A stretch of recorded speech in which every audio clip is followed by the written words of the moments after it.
On dit souvent telle mère, tel fils. Et vous, qu'avez-vous en commun? Je crois qu'on a déjà des yeux bruns, tous les deux. J'ai un sale caractère et je pense que lui aussi. Un fort caractère plutôt. Et est-ce que vous partagez une même passion? Oui, on a partagé pendant des années la même passion. Je collectionnais les timbres et j'ai donné l'envie à Benjamin de collectionner les timbres. Et y a-t-il un secret que vous partagez, un secret qui vous tient à cœur? La cardiomyopathie. Benjamin, après un long effort physique il y a 17 ans, il s'est effondré, on était à l'hôpital et heureusement d'ailleurs parce que je pense qu'il ne serait plus là maintenant. Et on a découvert par la suite qu'il avait une maladie génétique. Est-ce que vous pouvez nous raconter un peu plus? J'avais un de mes petits frères qui s'est senti pas bien. Il est devenu tout bleu, donc ma maman l'a accompagné à l'hôpital.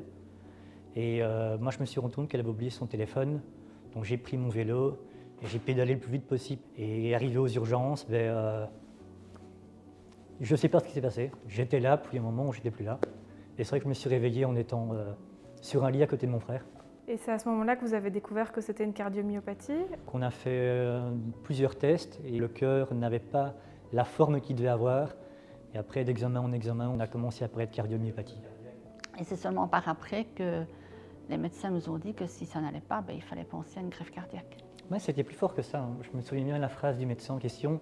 Il m'a regardé, il m'a dit « Bon Benjamin, si tu n'es pas greffé, tu n'auras jamais 20 ans ». Et jusqu'au moment où, par chance, la greffe est arrivée, ça a été un espoir qui est venu.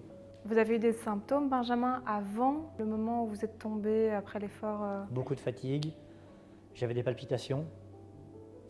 Et des palpitations qui n'étaient pas forcément dues à un stress ou à un effort. Et c'est vrai qu'on peut parler, quand on parle de cardiomyopathie, on peut aussi parler de maladie qui peut être génétique. Comment vous l'avez vu au sein de votre famille? Au début, on nous a donné telle pathologie, et puis après, de fil en aiguille, en faisant des prélèvements, on s'est rendu compte qu'il y avait, on a pu identifier un gène, et ce gène que ma maman avait, Que j'étais porteuse. qui était porteuse asymptomatique. Et aujourd'hui, quel serait votre conseil à donner à tout le monde? Faire tester la famille, faire tester les enfants. On a des traits de caractère qu'on transmet à nos enfants, qu'on a pris de nos parents.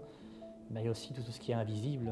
Il y a des gènes qu'on prend, des bons gènes et des gènes aussi qui peuvent être pathogènes.